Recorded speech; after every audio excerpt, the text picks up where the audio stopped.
You really like this person, but it feel like there's something off. You just can't shake it. It's because God doesn't really want you with this person. In this video, I'm gonna give you 4 reasons why God doesn't want you with someone. Because you've been going back and forth. You're unsure if God approves of this relationship and it's eating you up inside. I'm also tell you what you should do in this situation when God tells you this person is not the one for you. First thing you'll see when God doesn't want you with someone is there'll be a lot of resistance in your relationship. When I was in this relationship with a girl around a year ago, we would always kind of argue, and it'll be over the littlest things, like my phone be on do not disturb while I'm in class or something, and she would be like, oh, you never making time for me. Then I go out my way and I try to actually accommodate and text her more, and then she would complain about the next thing, and then it always feel like I always had to live up to a standard for her, to the point when I really realized after 2 months the whole thing just started to drain me, bro. It's like in basketball, I'm going up for a layup and I keep getting swatted. Go for a layup again, block. That's what kept happening to me. Everything I tried to do, she was, no, that's not enough. Like it says in Romans, if possible, live at peace with everyone. But if you're talking to somebody and it seems like everything is just tick for tack, you do this, I do that, that ain't peace. Next thing is there's clear red flags about this person. Like when Samson was dealing with Delilah, she was constantly asking him where he got his strength from. But you gotta look at her intentions. It wasn't out of curiosity. It was so she could sell him out for some cash, bro. She wanted to get some money. But Samson kept falling for her tricks. He kept falling for her games, and then eventually it finally caught up with him. She got him caught up. And the same thing's happening with you right now. You keep seeing them same red flags on the person. You keep trying to act like you blind to it. Because in the beginning you was talking to him and everything just seemed so good. But now some months pass and this person is kind of acting a little bit questionable. You feel me? I was talking to my homie the other day and he told me some real stuff in this. What you see is what you get.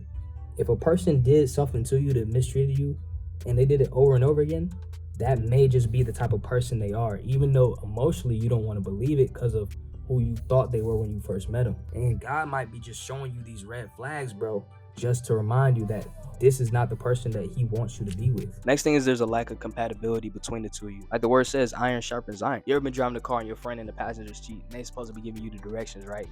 But they always calling it last minute, like, oh, turn left here. And the turn you didn't already missed the turn. Now you mad because you delayed your trip by like 15 minutes. You're like, dang, bro, why you ain't paying attention? Why you ain't tell me when to turn? But that person was just all on Instagram. They was all on Snapchat. So they wasn't even paying attention, right?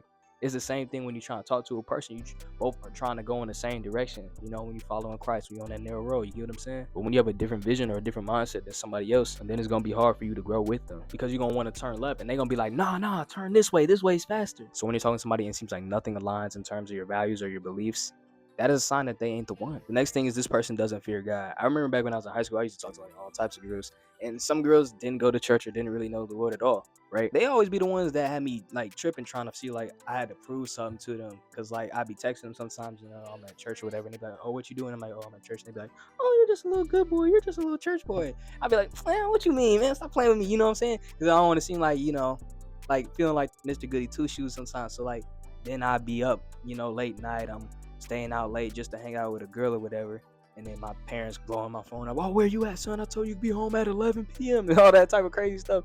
I come home, you know, get my keys took, and now I gotta go take the bus for a week straight when I'm like a junior, you know what I'm saying?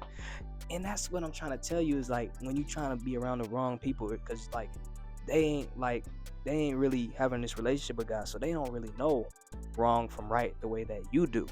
You get what I'm saying? So they don't really know better. But you know, sometimes we as Christians, when we got a relationship with God, we know better, but we choose not to do better because we're around people that don't fear, that don't really have a true relationship with God in the way that we do. But the problem is, without God's wisdom, you'll go off the rails. You won't really have a lot of guidance. So being around someone that doesn't want to have a relationship with God can really lead you down the wrong path, because they're leading you astray when you're trying to walk that righteous path with Christ. And now that you know that God doesn't want you with someone, it doesn't matter if you don't know how to let them go and move on. So watch this video next. I'll see you there.